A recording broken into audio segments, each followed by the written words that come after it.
Hello my dears, ఎలా ఉన్నారు అందరూ? ఈరోజు నేను మీకు ఒక విషయం చెప్పాలనుకుంటున్నాను. ఏంటా విషయం?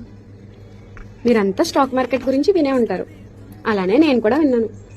చాలామంది స్టాక్ మార్కెట్ గురించి నేర్చుకోవాలి అనుకుంటారు. కానీ ఎక్కడ నేర్చుకోవాలి, ఎలా నేర్చుకోవాలి, అసలు ఎలా స్టార్ట్ చేయాలి అనేది ఎవరికీ తెలియదు.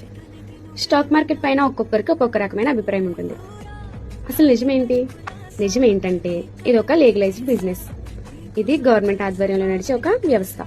ఇందులో మీరు సంపాదించే ప్రతి రూపాయికి అన్ని రకాల ట్యాక్సెస్ గవర్నమెంట్ కి పే చేసి వైట్ మనీ రిసీవ్ చేసుకుంటారు. ఇందులో మీరు ఇన్వెస్ట్మెంట్ మరియు ట్రేడింగ్ చేసుకోవచ్చు. రకరకాల అడ్వైజర్స్ దగ్గర సలహాలు తీసుకుని నష్టపోకుండా మీరు దీనిని జీరో నుంచి సులభంగా మన తెలుగులో నేర్చుకుని మీకు మీరుగా ఇన్వెస్ట్ అండ్ ట్రేడింగ్ చేసుకోవచ్చు. తెలుగులో నేర్చుకోవచ్చా? తెలుగులో ఎలా నేర్చుకోవాలి, ఎక్కడ నేర్చుకోవాలి అని ఆలోచిస్తున్నారా? నేను మీకు ఒక పేజ్ని సజెస్ట్ చేయాలనుకుంటున్నాను. అదే పీవైట్ ట్రేడింగ్ అకాడమీ. ఇందులో మీకు ట్రేడింగ్ గురించి, ఇన్వెస్ట్మెంట్ గురించి తెలుగులోనే క్లాసెస్ అవైలబుల్ గా ఉంటాయి. ఇందులో మీకు జీరో నుంచి మొదలుపెట్టి హీరో వరకు మొత్తం నాలెడ్జ్ నేర్పిస్తారు. మీకు మీరుగా ఇండిపెండెంట్ గా చేసుకునే వరకు సపోర్ట్ ఇస్తారు. సో ఇంకెందుకు లేట్, మీలో ఎవరైతే ట్రేడింగ్ గురించి నేర్చుకోవాలనుకుంటున్నారో వెంటనే రిజిస్టర్ అయ్యి క్లాసెస్ లో జాయిన్ అవ్వండి. Thank you. బాయ్.